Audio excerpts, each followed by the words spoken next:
acerca de la historia de José. Voy a estar mencionando los pasajes, a ver si se murió, sí, los pasajes que vamos a estar viendo, porque vamos a hacer como un estudio biográfico, vamos a ver la historia de José, esperemos que la podamos concluir hoy, vamos a verla de una forma panorámica y vamos a aplicarla a nuestra vida.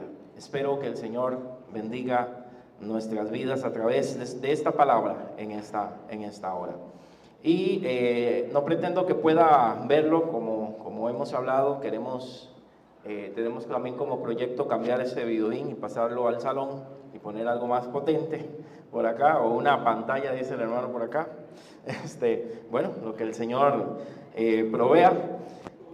Así que yo voy a estar repitiendo los textos por si acaso usted no lo puede ver. Y no pretendo que lo vea, aunque ahí voy a estar proyectando los versículos para los que están más cerca. Voy a hacer una prueba antes de empezar, a ver si nuestro amigo se porta bien. Creo que hay que darle el toque a aquel.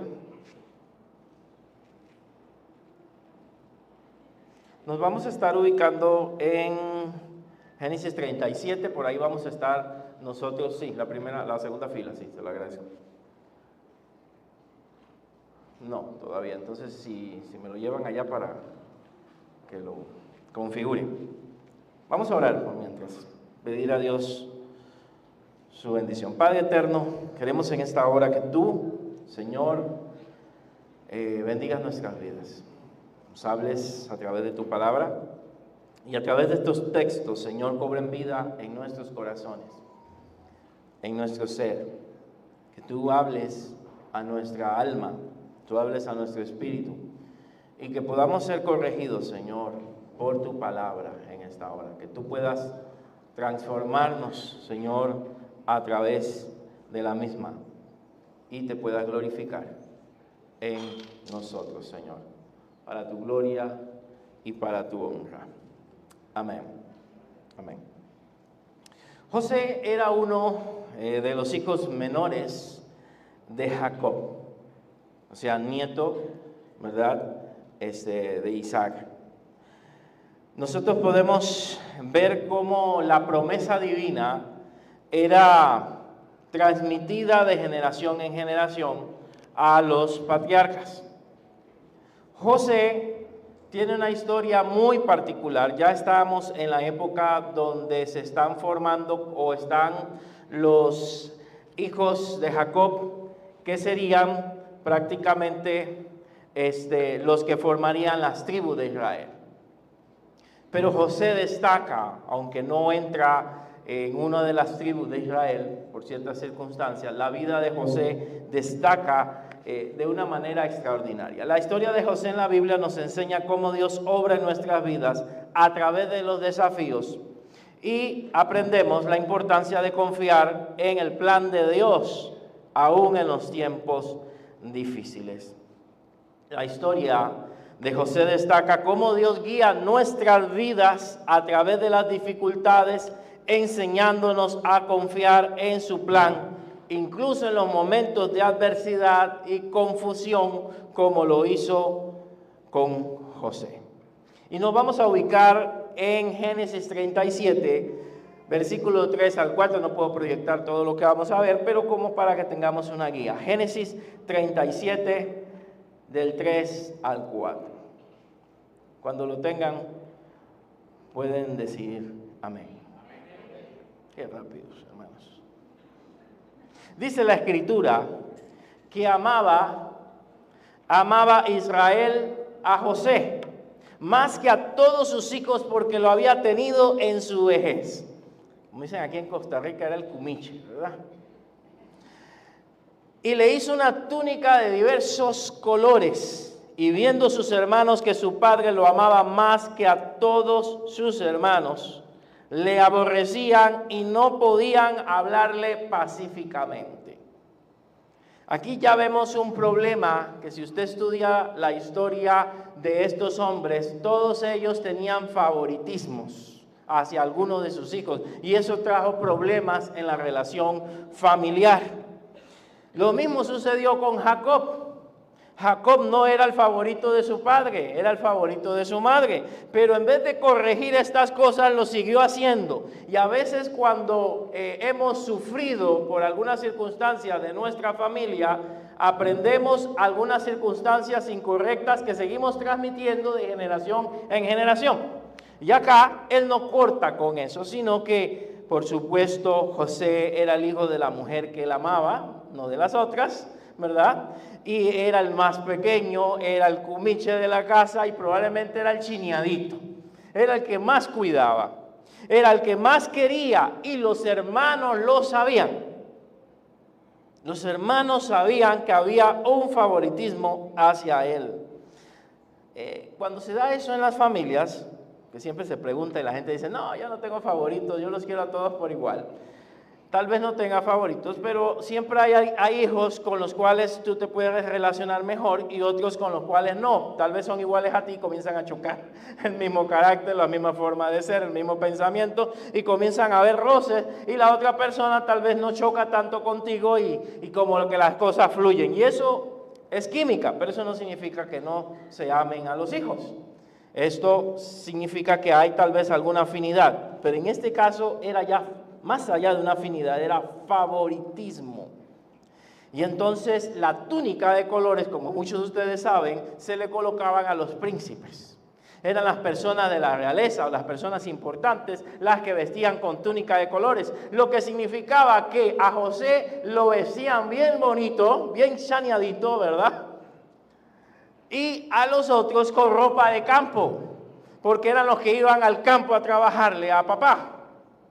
Y mientras llegaba Josecito, ¿verdad?, a informar y a revisar y a observar qué hacían sus hermanos, el texto sigue diciendo que él informaba a su papá todo lo que hacían sus hermanos. Así que lo tenían, otra palabra tica, como sapo. Me aprendí, ya soy tico yo. Como sapo lo tenían. Como aquel que canta todo lo que hacía. Como el hermanito que se lo voy a decir a mamá, ¿verdad? Y sale corriendo a contar todo. Así que no lo querían, principalmente por el favoritismo que tenían los hermanos. Y se da a veces en la familia que hay celos y envidias, aún entre hermanos, entre primos, entre familiares, aun cuando pasa el tiempo, porque algunos se creen más importantes que otros, se creen favoritos, etc. José era un muchacho, hay que tomarlo en cuenta. Al ser un muchacho tenía mucho que aprender por la vida, pero es probablemente que también se creía un poquito importante, ¿verdad? Papá me quiere, me pone la ropita más fina, soy como el capataz, tienen que darme informes a mí de todo lo que hacen. Y bueno, ya ellos no podían hablarle pacíficamente y el texto nos dice que lo aborrecían, aunque era su hermano, lo odiaban, no lo querían. Tras eso, hermanos, por allá en el versículo 5, dice que soñó José un sueño. José para nosotros va a ser un soñador, alguien que tiene ideas grandes, alguien que sabe que no es una persona, y perdónenme la palabra, tal vez común y corriente, sino que Dios tiene para él algo especial. Y él lo sentía desde joven, pero no supo manejar esas cosas. No supo manejar eso. Y soñó un sueño, ¿y a quién se los cuenta? Según el versículo 5. A sus hermanos. No le cuentes a todos lo que Dios te da. No todos lo sabrán entender y comprender. Se lo contó a sus hermanos y ellos llegaron a aborrecerle más todavía. O sea, ¿qué se cree este muchacho? Se cree alguien importante. Y en el versículo 6 él relata un poco el sueño. Bueno, si quiere moverse, ahí va. Y dice, y les dijo, oíd ahora este sueño que he soñado.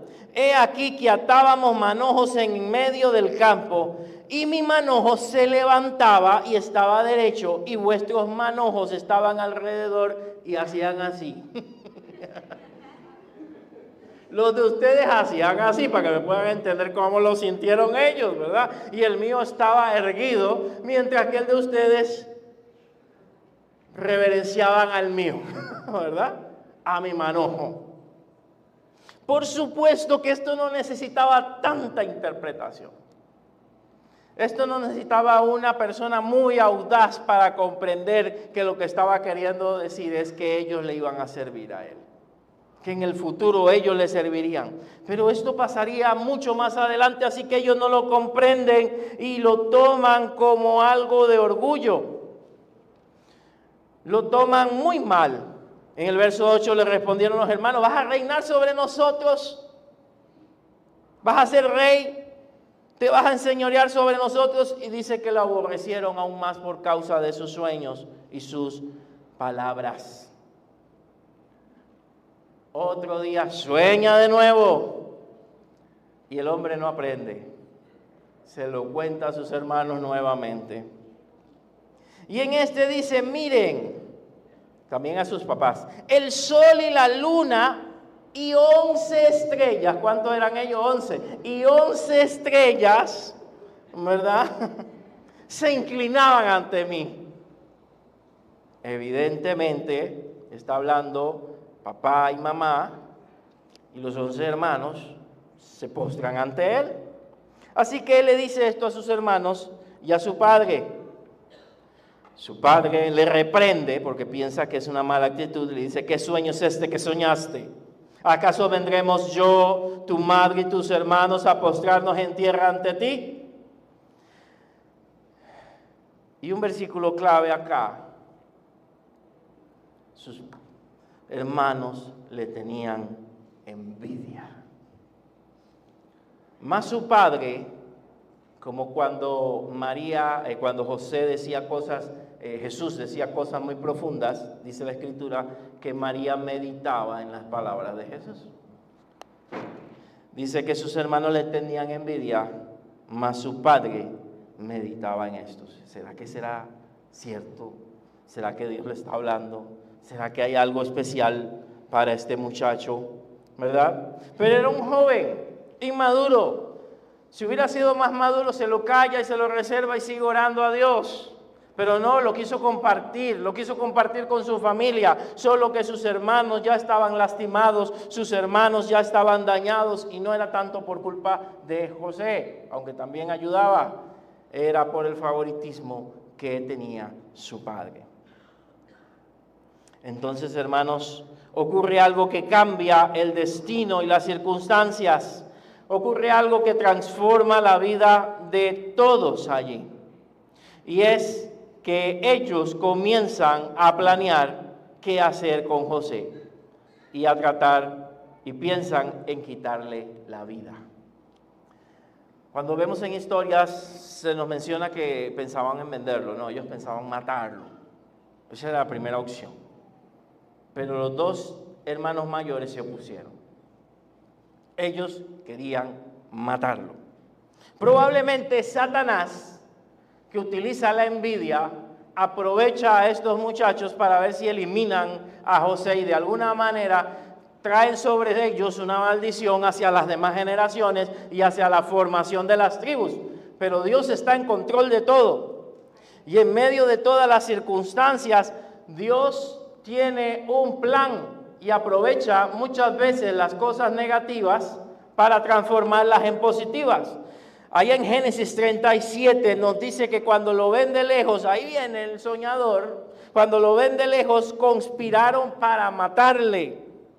Pero la frase que dice, aquí viene el soñador, son palabras despectivas. Aquí viene el que sueña con grandes cosas. Ahora pues venid y matémosle, echémosle una cisterna y digamos que lo mató un animal, lo mató una bestia. Y veremos, vea la envidia donde iba, qué serán de sus sueños, qué serán de sus proyectos, qué serán de sus planes, qué serán de sus ideas alocadas. Cuando Dios pone un proyecto en tu vida, cuando Dios habla a tu vida y sabes que Él tiene algo para ti, como lo repetí, a veces ni a los hermanos hay que contarlo. Porque provoca celos, provoca envidia. Y eso fue lo que pasó con él. Acá podemos ver cómo sus propios hermanos de su propia sangre conspiran contra él. Y yo no sé si alguno acá ha sufrido la decepción de un familiar, ha sufrido el rechazo de personas muy allegadas a nosotros por ser creyente, por ser como es, por tener un plan en tu vida, porque tal vez te ha ido mejor que otros y hay personas que no les gusta eso. Y en vez de alegrarse, se molestan y procuran tirar tierra a lo que Dios viene haciendo en tu vida. Echémoslo en una cisterna, era lo que decían. Y bueno, hermanos, les conté que sí, lo agarran, lo tiran en una cisterna ahí y están planeando matarle, y sus dos hermanos, Judá y Rubén, impiden que lo asesinen. Claro, como hermanos mayores debieron tomar una actitud más fuerte y decir no, pero aflojaron ante la mayoría y por lo menos dijeron, no lo maten, vendámoslo, sacamos algo de este muchacho, vendámoslo como esclavo. Y por ahí pasaron los ismaelitas y lo vendieron a los ismaelitas y se lo llevaron. Yo quiero que usted se imagina qué pudo sentir un muchacho que sus propios hermanos lo agarran y dicen que lo van a matar, lo golpean y lo tiran a un hueco y luego lo venden como esclavo. ¿Qué pudo sentir él? A pesar de sus errores, era un muchacho, era inmaduro. Tenía una idea, tenía proyectos, tenía visión, y ahí probablemente él dijo, aquí acabó mi vida, aquí terminé, me van a matar, o quién sabe qué va a ser de mi vida donde me vayan a vender.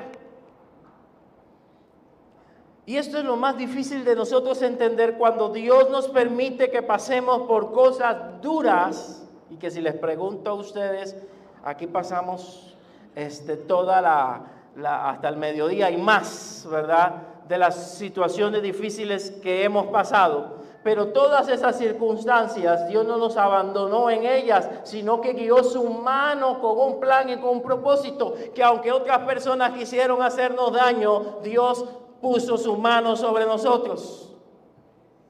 Aunque otras personas quisieron lastimarnos, aunque allegados a nosotros o personas de confianza lastimaron nuestro corazón, la mano de Dios estuvo en el proceso.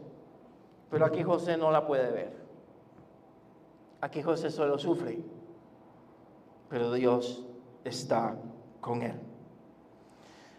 Y esto lo podemos ver cuando es vendido a un egipcio bastante importante. Cuando es vendido a un egipcio llamado Potifar y que tenía algún tipo de relación con el rey de una manera indirecta. Dice que llevado pues José a Egipto, Potifar, allá en Génesis 39, 1 a 2, Potifar, oficial de Faraón, capitán de la guardia, ahí está, varón egipcio, lo compró de los ismaelitas que lo habían llevado allá. Pero recalquemos el versículo 2. Génesis 39, versículo 2, ¿qué dice? Mas Jehová estaba con José, y fue varón próspero, y estaba en la casa de su amo el egipcio. Y aquí hay dos conceptos que no quiero pasar por alto. El primer concepto es que Dios estaba con él, a pesar de lo que estaba viviendo, a pesar de que no estaba en su tierra, a pesar de que había sido vendido como esclavo. Ya por otros pudiéramos decir que Dios no estaba con él. A pesar de esas circunstancias, la Biblia nos dice, Dios estaba con él. Y aparte de eso hay una palabra de moda ahí, y era un varón próspero. Y subió tanto que se hizo como el administrador de la casa del egipcio. Próspero. Y yo sé que hoy nos han pintado la prosperidad solamente como riquezas, dinero, plata, carro, ¿verdad? Los predicadores también lo pintan de esa manera. Pero prosperidad es que lo que tú hagas te salga bien. Que las cosas funcionen, que Dios te vaya levantando. Y sí puede incluir dinero ahí, pero no necesariamente, porque él era un esclavo. Él no tenía su libertad, pero aún así todo lo que tocaba José prosperaba. Yo me imagino que Si fuera el caso, ¿verdad? Que si José iba donde estaban las gallinas, comenzaban a poner huevos. Por decir algo, ¿verdad? Todo lo que tocaba a él prosperaba y avanzaba. No al revés. Tocas algo y se quema. Tocas algo y se daña. Todo se estropea. En el caso de José, todo lo que él tocaba era prosperado. Porque Dios estaba con él en su trabajo. Y eso se aplica a nosotros. Si Dios está con nosotros, donde estés, en tu lugar de trabajo, en tu casa, con tu familia, Dios te hace prosperar por encima de los demás. Porque Dios está contigo. Prosperas, avanzas, abre puertas. Y a pesar, ahí está la alegría, hermanos. A pesar de todo, aunque Dios estaba con él, no pasan las circunstancias difíciles y las pruebas y las situaciones. Vamos al versículo 10.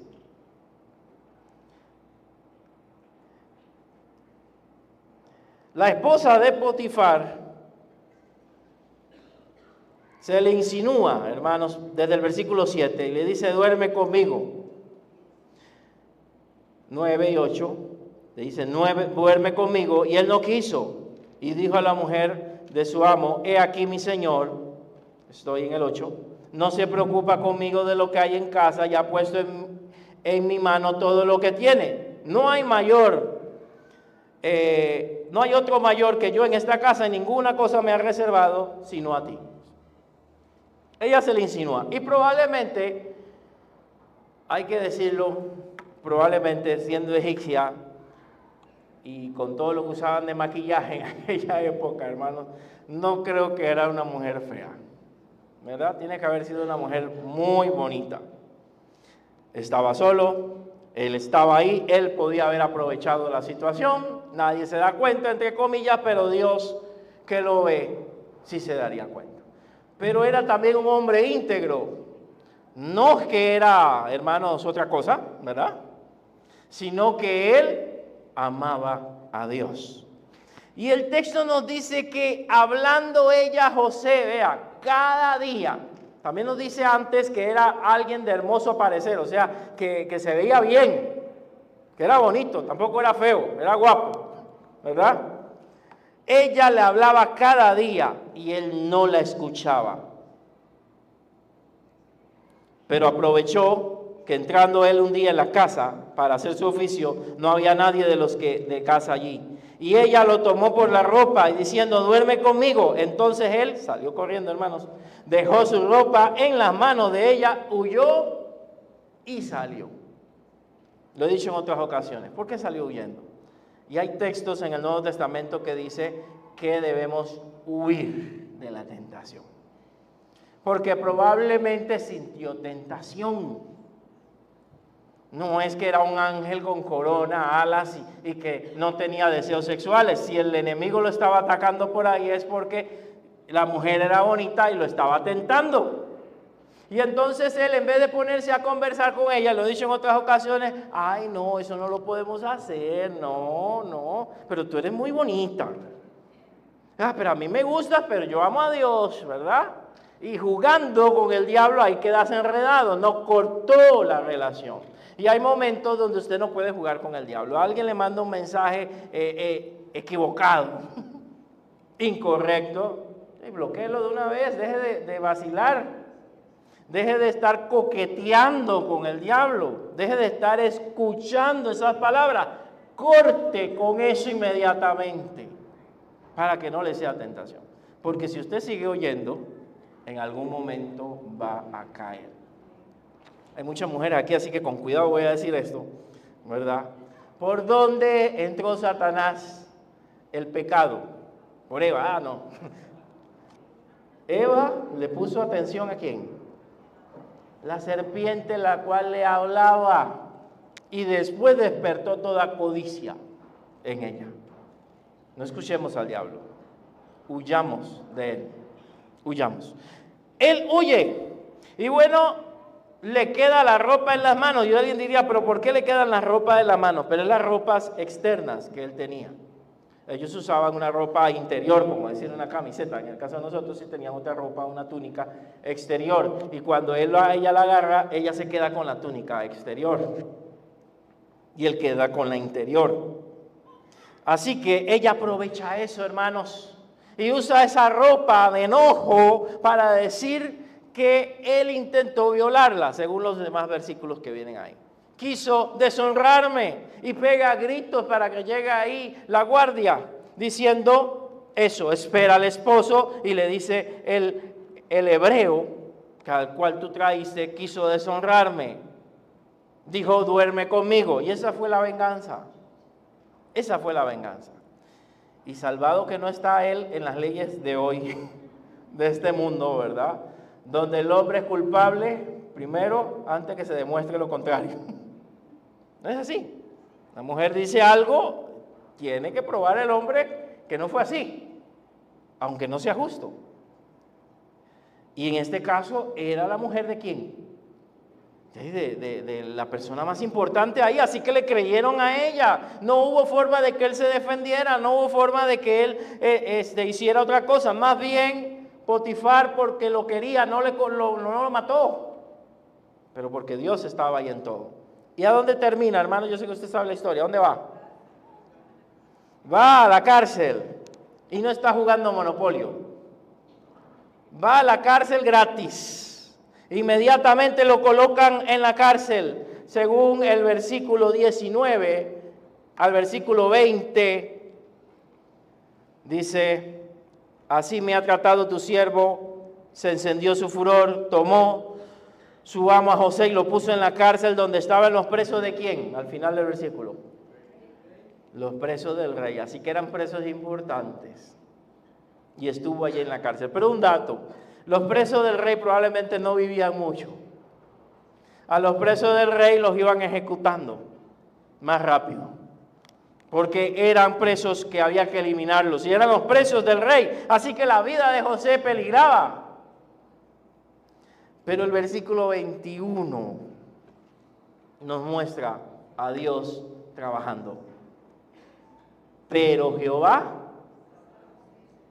hay un pero aquí, y es un pero que siempre el pero es negativo, pero en este caso es positivo.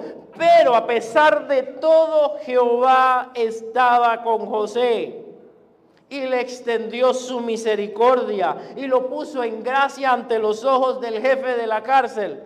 O sea, le cayó bien al jefe de la cárcel, y el jefe de la cárcel comienza a utilizar las habilidades, los dones, las capacidades que tiene José. Y mire el verso 22. El jefe de la cárcel entregó en manos de José el cuidado de todos los presos que había en aquella prisión. Todo lo que se hacía allí, él lo hacía. No necesitaba atender el jefe de la cárcel cosa alguna de las que estaban al cuidado de José. Y cierra el versículo 23, porque Jehová estaba con José y lo que él hacía, lo prosperaba. Yo me imagino que llevaba estadísticas, matemáticas de cada preso, quién sabe, análisis, ¿verdad? De la forma de actuar de cada preso. Algo hacía, algo lo ponían, y todo lo que hacía salía bien. A pesar de todo, donde iba José, prosperaba. No importa dónde estés, si Dios está contigo, prosperarás. Dios te va a bendecir. José es inocente, tome en cuenta esto, está en la cárcel. Pasa tiempo, pasa años en la cárcel. Pero Dios en su misericordia hace que en la cárcel la pase bien, ¿verdad? Esté de administrador, esté más bien a cargo de los demás. A pesar de que está en una situación difícil, Dios lo protege, Dios lo guarda, Dios lo cubre. Y bueno, ahí conoce a dos hombres, a un panadero, ¿verdad? A un panadero que estaba ahí preso también por el rey, y también a alguien que servía el vino, el copero, gracias. Y este copero le dice que tiene un sueño. Tengo un sueño. Y soñé, ¿verdad? Está diciendo, bueno, ahí le explica el sueño. Y José al final le explica que su sueño significa que él va a volver a servirle al rey el vino. ¿Usted quiere ver detalles del sueño? Ahí lo puede ver en el capítulo 40. Y está ahí también el del pan, ¿verdad? El panadero. Y dice, y le dijeron algo bueno a mí también, ¿verdad? Mira, yo soñé que llevaba el pan y unas aves se comían el pan. Dice, no, te van a quitar la cabeza. Pero al copero le menciona, cuando salgas de aquí, acuérdate de mí. Verso 14 al 15. Acuérdate pues de mí cuando tengas ese bien, y te ruego que uses conmigo de misericordia, y hagas mención de mí a Faraón, y me saques de esta casa. Pero vea el dolor que hay en el corazón de José, porque fui hurtado de la tierra de los hebreos, y tampoco he hecho aquí nada, ahí hay que añadirle nada, porque para que me pusiesen en la cárcel. Soy inocente. No he hecho nada y estoy aquí sufriendo. Y aquí nos muestra un hombre que está sufriendo a pesar de que Dios está con él. Y que no entiende el por qué. Eso yo quiero recalcarlo, porque eso lo vamos a ir cerrando. No entiende el por qué está ahí. No entiende el por qué pasó por todas las cosas difíciles que ha pasado y por qué está en ese momento. No lo comprende. No lo entiendo porque soy inocente. Yo no sé si aquí hay alguien que todavía no entiende por qué sucedió tal cosa en su niñez. ¿Por qué tuvo la familia que tuvo? ¿Por qué sucedió el divorcio en su familia? ¿Por qué sucedió X cosa? ¿O por qué pasó por esta situación? ¿O por qué estás pasando ahora por esta circunstancia? Tal vez no lo comprendes hoy. Tal vez no lo entiendes hoy. Pero lo que te puedo decir es que hay un propósito en todo. No es Dios el que hace el mal, pero Dios puede transformar las cosas malas y sacarle provecho para su gloria y para su honra. Satanás quería destruir a José, pero en medio del plan de Satanás estaba el plan de Dios, por encima de eso. Así que José aquí expresa sufrimiento. Pero tenemos una esperanza. ¿Cuál es la esperanza? El copero, ¿verdad? El copero es nuestra esperanza para que José salga rápido de la cárcel. Como la tarjeta, ¿verdad? Nuestra esperanza para salir rápido. El verso Génesis 40, versículo 21 al 23, dice que hizo volver a su oficio el jefe de los coperos y dio la copa en mano de Faraón, mas hizo ahorcar al jefe de los panaderos. Esa profecía estaba fea. ¿Cómo lo había interpretado José? Y el jefe de los coperos no se acordó de José, sino que se olvidó. ¿Qué le parece eso? Usted ayuda a gente, pero cuando usted lo necesita, no aparecen. Y usted puede sentirse mal y decir, no vuelvo a ayudar a nadie más. Y usted le brinda la mano a muchas personas, pero cuando la ocupa, estas no aparecen. Pero yo quiero darle otra perspectiva, aparte de que la gente es mala. Dios lo permite. Dios permite que se olviden de nosotros por un tiempo, porque está trabajando con nuestro carácter, porque está trabajando con nuestro orgullo. Se olvidaron de José, se olvidaron de él. Pero hermanos, cuando tiene Faraón un sueño, el copero se recuerda. Mira, se me había olvidado que allá hay un hombre que sabe interpretar sueños en la cárcel. Uy, se me pasó. Claro, ella estaba bien, viviendo bien, se le olvidó el otro. Y entonces lo recomiendan. Y este sueño que tiene, hermanos, Faraón, el famoso sueño de las vacas gordas, ¿verdad? Y luego las 7 vacas flacas que se comen a las vacas gordas, tienen el significado de tiempo de prosperidad, y estoy simplificando porque hay otro sueño más ahí, y tiempo de escasez. Capítulo 41, hermanos, versículo 29 al 31. La interpretación fue la siguiente.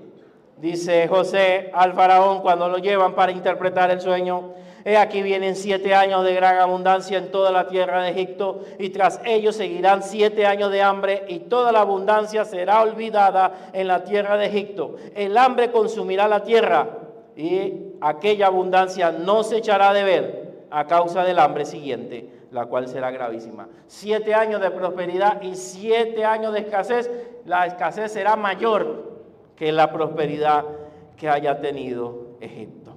Y entonces le da un consejo: nombra a un hombre para que se encargue de administrar todo y prepararte para los 7 años de escasez. Aprovechen los 7 años de provisión y guarden. Eso también es una enseñanza del ahorro, ¿verdad? Y guarden para los 7 años de escasez, y que alguien administre esto. Faraón entendió que el hombre sabio para eso lo tenía al frente. Y es allí donde en el capítulo 41, versículo 39, dice Faraón a José: pues que Dios te ha hecho saber esto, no hay entendido ni sabio como tú. Tú estarás sobre mi casa, y por tu palabra se gobernará todo mi pueblo. Solamente en el trono seré yo mayor que tú. Dijo además Faraón a José: he aquí yo te he puesto sobre toda la tierra de Egipto. Lo colocan, hermanos, y lo honran sobre todo Egipto. José llega a ser el segundo. Y aunque esto no hay evidencia clara en la historia de Egipto, hay algunos documentos donde se muestra un pueblo extranjero que gobernó por un tiempo el pueblo de Egipto, y se cree que fue José, hasta que se revela un faraón, y es lo que entendemos como la esclavitud que hubo hacia Moisés y el pueblo de Israel. Bueno, aquí podríamos dejar la historia, hermanos, y aquí yo puedo hacer las conclusiones, ¿verdad?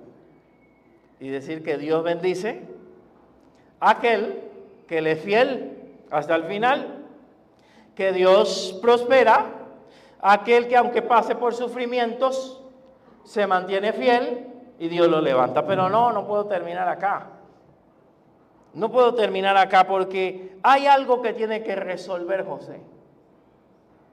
¿Y qué creen ustedes? Su relación con sus hermanos. ¿Usted cree que José había sanado todo su corazón? ¿Usted cree que José ya estaba muy feliz?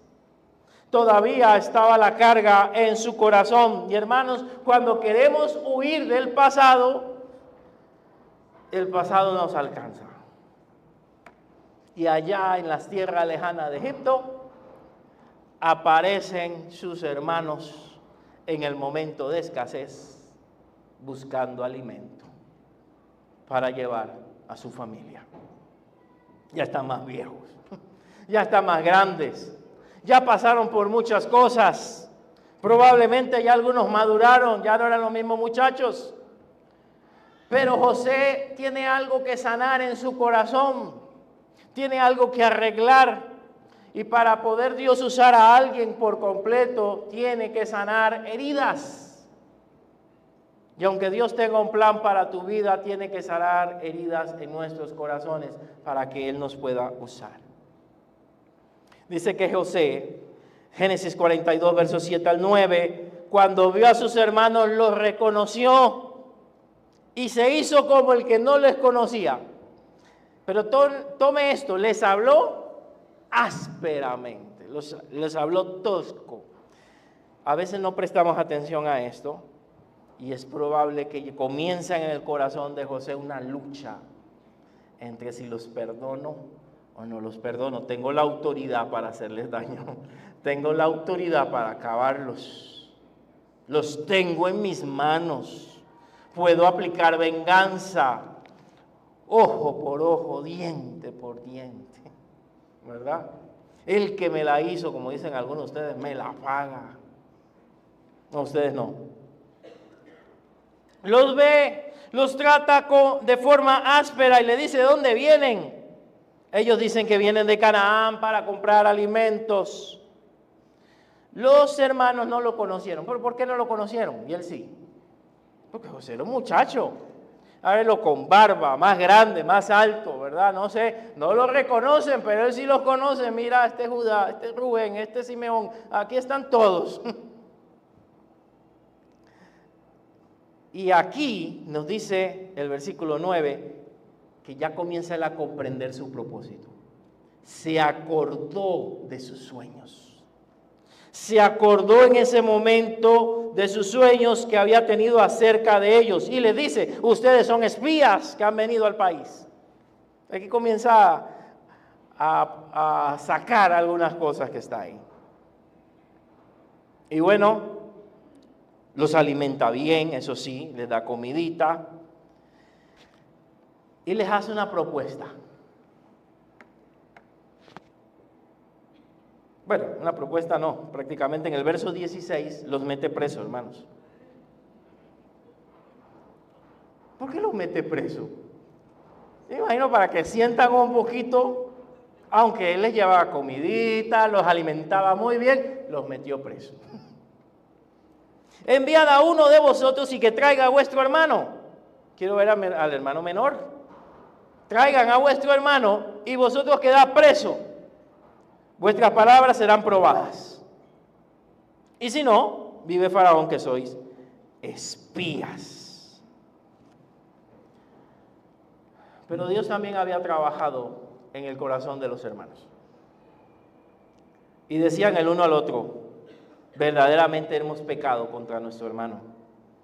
Pues lo vimos en angustia, la angustia de su alma cuando nos rogaba, verso 21. Y no le escuchamos.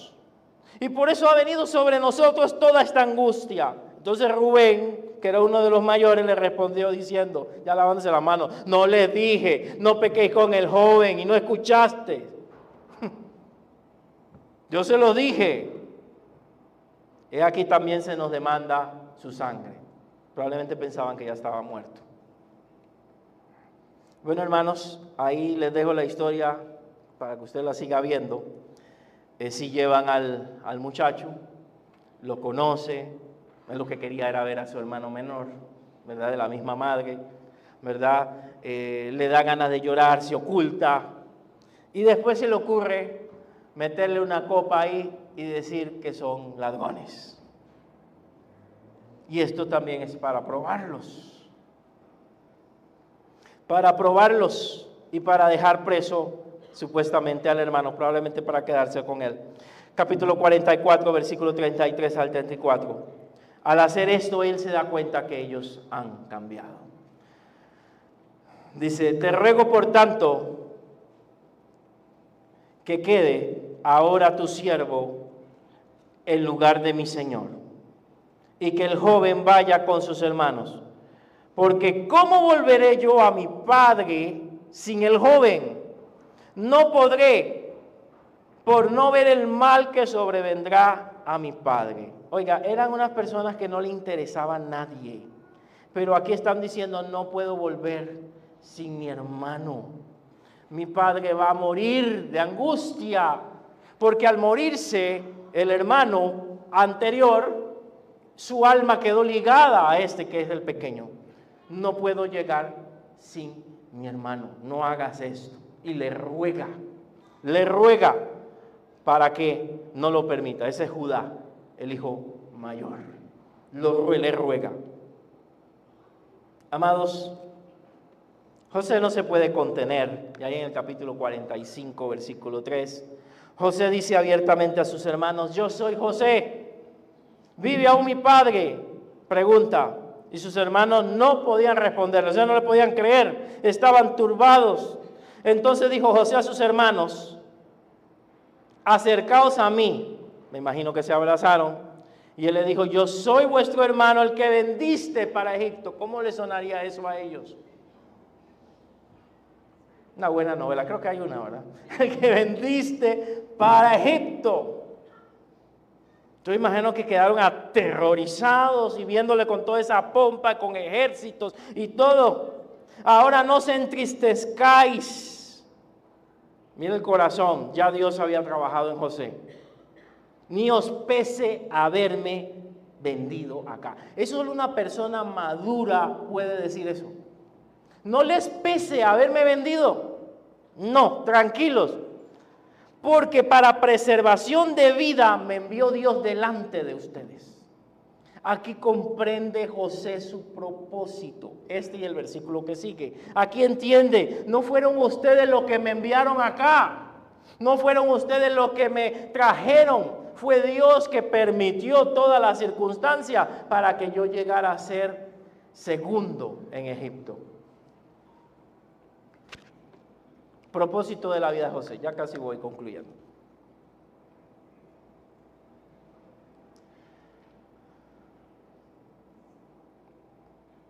Ese era el propósito.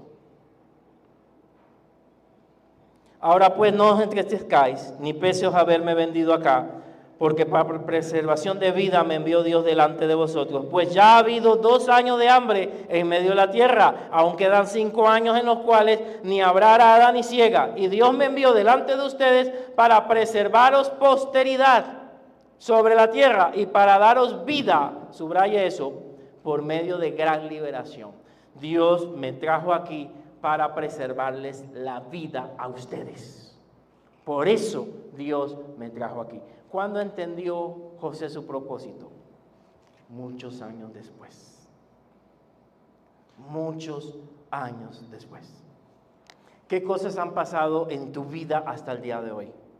Y tal vez no entiendes por qué Dios las ha permitido. Lo interesante es que hay un plan y hay un propósito de Dios que tal vez se te revele al final. ¿Por qué Dios te pasó por todas esas pruebas? ¿Por qué Dios permitió todas esas cosas difíciles? Usted puede ver en el versículo 28 al verso 25 al verso 28 del capítulo 45 que entonces subieron de Egipto y llegan a donde Jacob, le dicen que José vive, él casi no lo cree, pero al final, al observar las caravanas y al decir que José era gobernante de Egipto, Jacob decide mudarse a Egipto. Había hambre en la tierra prometida. Y si se hubieran quedado ahí iban a morir. Dios adelantó la ida de José y lo colocó en ese lugar para salvar no solamente la vida de los israelitas, del cual vendría el Mesías, para que pueda entender el propósito de Dios es más grande de lo que queremos. Preservó a José con vida para salvar a Israel, del cual vendría el Mesías, pero también a todas las naciones, porque al colocar a José, José supo administrar y vender a todas las naciones que estaban empobrecidas en ese momento. Así que él entiende, Dios me colocó aquí para salvar multitud de vidas. Pero para llegar de este punto a este punto, tuvo que pasar algo que llamamos procesos. Procesos. Y los procesos son duros. Los procesos son difíciles.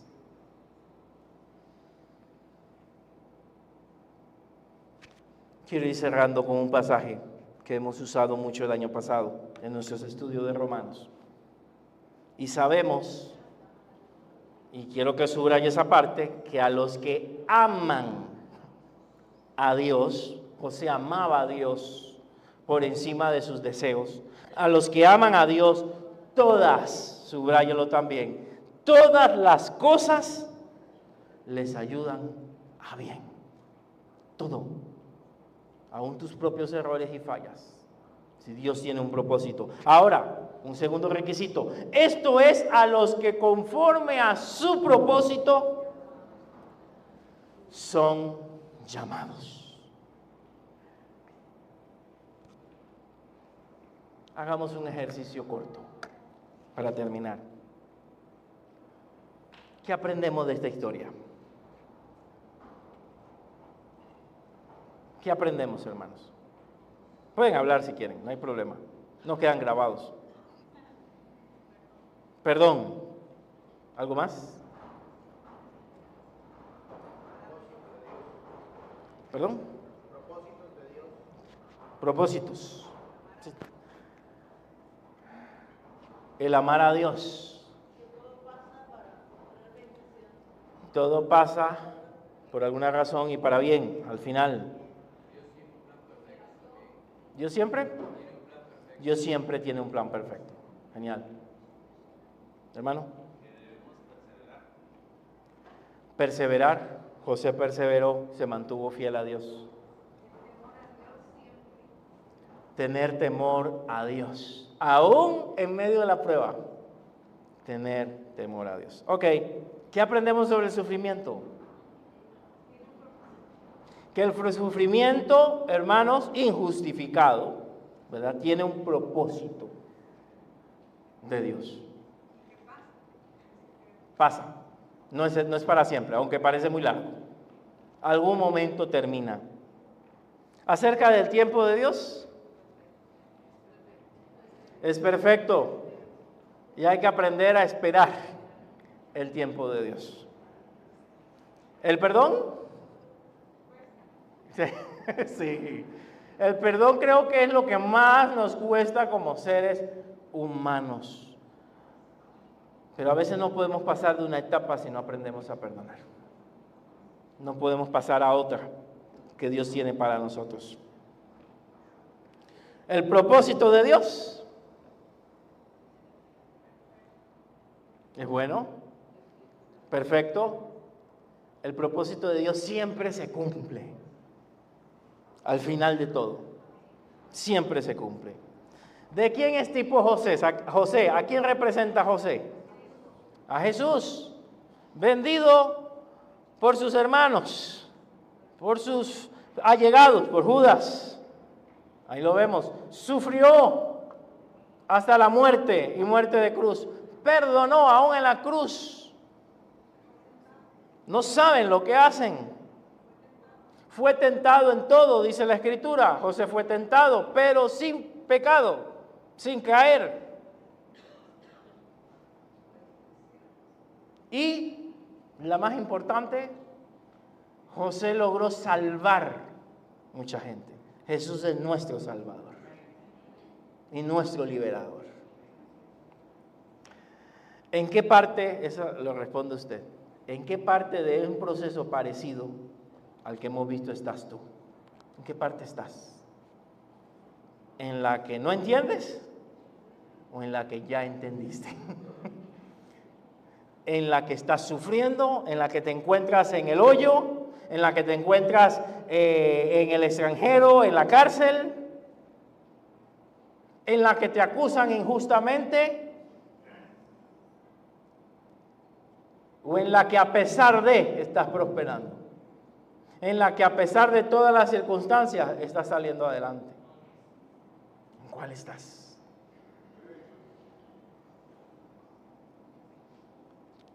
¿Qué tal si oramos?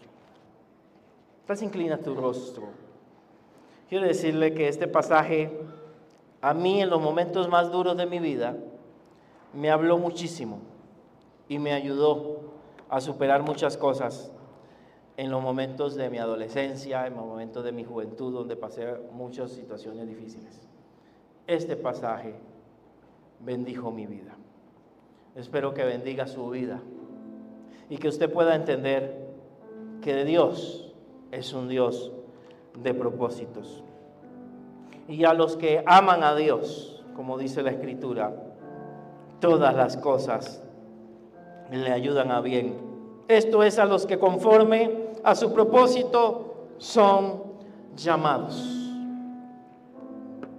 Mi Dios, tal vez ahorita no podemos entender las cosas que estamos viviendo y pasando en nuestra vida. Tal vez alguno se siente como en un hoyo o ha sufrido la decepción de sus amigos o familiares, o la crítica o la envidia, o tal vez alguno tiene sueños, pero no sabe que para llegar a esos sueños tendrán que pasar procesos, y a veces procesos muy difíciles, para alcanzar la visión de Dios y lo que Dios tiene para su vida. Que hay que tener paciencia en esos procesos y que Dios todo en su tiempo lo hará. No hay que atrasarse, pero tampoco adelantarse al plan perfecto de Dios. Que Dios tiene el control de todo y que todo lo que pasamos es una enseñanza para nosotros y para los que están a nuestro alrededor. Que en medio del sufrimiento podemos conocer a Dios, podemos aprender a perdonar, podemos amar a nuestro prójimo, podemos entender el proceso de Dios en nuestras vidas. Mi Dios, si hay alguien acá que está sufriendo, que hoy tu palabra, Señor, llegue a su corazón y que entienda que no todo ha acabado, que tú tienes más camino para esta persona y que las cosas mejorarán más adelante. Si hay alguien que dice, Señor, pero yo he hecho las cosas adecuadamente, yo me he guardado para ti, he sido fiel, y aún así me han sobrevenido cosas difíciles, no pierdas la esperanza, porque Dios está contigo. Dios siempre estuvo con José y siempre lo prosperó. Dios no te dejará ni te desamparará. Él está contigo aún en los momentos difíciles, aún en las situaciones que no entiendes y no comprendes. Él está contigo guiando tu vida y guiando los sucesos que te acontecen. Padre, tal vez la prueba más difícil para José no fue el rechazar una tentación sexual, sino fue el perdonar. Ayúdanos a perdonar a los que nos han hecho daño, a los que han marcado nuestra vida, porque de alguna forma nos has ayudado a crecer y a madurar a través de los sucesos de nuestra vida. Te pido por esta congregación toda, Señor, para que les bendiga y para que puedan encontrar su propósito. Todos juntos podamos entender que Dios tiene un propósito para nuestra vida como creyentes. Y como dijo el salmista, Jehová cumplirá su propósito en mí. Que tú cumplas tu propósito en nuestras vidas. Bendigo a cada uno de los que están acá. Que tú te glorifiques y te manifiestes. Gracias, Señor, por pensar en nosotros. Y gracias, mi Dios, porque en medio de las pruebas nos confortas sabiendo que no nos vas a abandonar y que no nos vas a dejar, que siempre estarás con nosotros y que tu plan se cumplirá. ¿Para qué nos has llamado? ¿Para qué somos creyentes? ¿Para qué estamos en esta iglesia? ¿Cuál es mi propósito en la vida? ¿Cuál es mi propósito en esta congregación? Permite que mis hermanos lo puedan descubrir y puedan desarrollar su propósito. Gracias, mi Dios. Te damos alabanza, te damos gloria y te damos honra. En el nombre que es sobre todo nombre, en el nombre de Cristo Jesús. ¿Qué tal si le damos un aplauso a ese Dios de propósitos?